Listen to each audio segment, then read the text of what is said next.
हिंदी साहित्य में सबसे ज़्यादा पढ़े जाने वाले लेखकों में से एक मुंशी प्रेमचंद्र का जन्म 31 जुलाई 1880 को लम्हे, वाराणसी, उत्तर प्रदेश। उन्होंने अपने साहित्य जीवन में लगभग 1500 उपन्यास और लगभग 300 से अधिक कहानियां लिखी थी। तो आइए जानते हैं इस वीडियो में मुंशी प्रेमचंद्र जी की जीवन, कहानियों और उपन्यासों के बारे में कुछ जानकारी जानते हैं। अगर ऐसा कहा जाए कि जब तक देश और विश्व में हिंदी साहित्य बना रहेगा, मुंशी प्रेमचंद्र का नाम सदा अमर रहेगा। मुंशी जी की सदाबहार प्रसिद्धि का कारण उनकी कहानियों और उपन्यासों में से समय को मात देने का हुनर है। उनकी कई कहानियां जैसे बड़े भाई साहब 1910 में, ईदगाह 1933 में, कफन 1936 में लिखी गई थी, लेकिन ये आज भी जीवित है। इन सब कहानियों को आज भी पढ़कर लगता ही नहीं है कि ये कहानियां 80 से 90 साल पहले लिखी गई थी। मुंशी जी के पिता मुंशी अजायब राय डाक खाने में क्लर्क थे और माता का नाम आनंदी देवी था। प्रेमचंद्र को मानसिक झटके बचपन से ही मिलने शुरू हो गए थे। 6 वर्ष की अवस्था में उनकी माता का स्वर्गवास हो गया। उनका विवाह मात्र 15 वर्ष की उम्र में कर दिया गया और 16 वर्ष के होने पर उनके पिता का भी देहांत हो गया था। मुंशी प्रेमचंद्र का साहित्य उनके बचपन पर आधारित था, क्योंकि उन्होंने सौतेली माँ का व्यवहार, बाल विवाह, किसानों का दुख और धार्मिक कर्मकांड के साथ साथ पंडित पुरोहित का कर्मकांड अपनी किशोरावस्था में ही देख लिया था और यही अनुभव आगे चलकर उनके लेखन का विषय बन गया। उनके लेखन में किसानों की आर्थिक बदहाली, धार्मिक शोषण, बाल विवाह, छुआछूत, जाति भेदभाव, दहेज प्रथा जैसे सब कुछ देखने को मिलता है।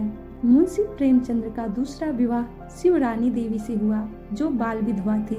इस विवाह से उनके 3 संतानें हुई। 1898 में मैट्रिक की परीक्षा उत्तीर्ण करने के बाद वे एक स्थानीय विद्यालय में शिक्षक के रूप में नियुक्त हो गए थे।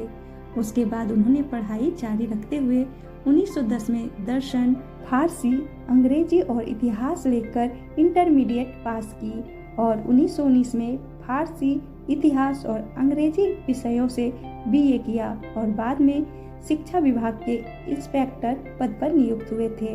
उन्होंने गांधी जी के आह्वान पर 1921 में असहयोग आंदोलन में भाग लेने के लिए इंस्पेक्टर के पद से त्याग पत्र दे दिया था। इसके बाद लेखन को अपना फुल टाइम व्यवसाय बना लिया था।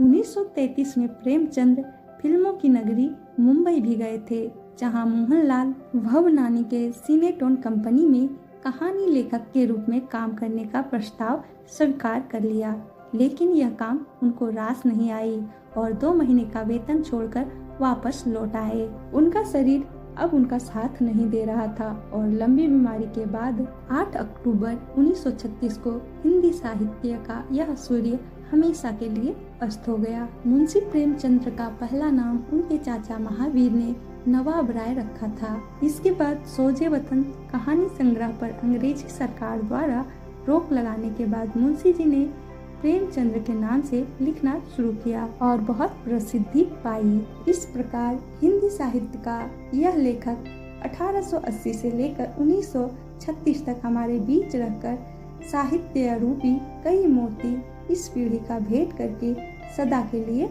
अस्त हो गया। हमें उम्मीद है कि इस वीडियो को देखने के बाद आपको मुंशी प्रेमचंद्र के बारे में बहुत सी नई जानकारियाँ मिली होगी। ऐसी ही अन्य जानकारी लेने के लिए हमारे चैनल को सब्सक्राइब कर लें और अगर आपको यह वीडियो पसंद आया हो तो शेयर जरूर करें।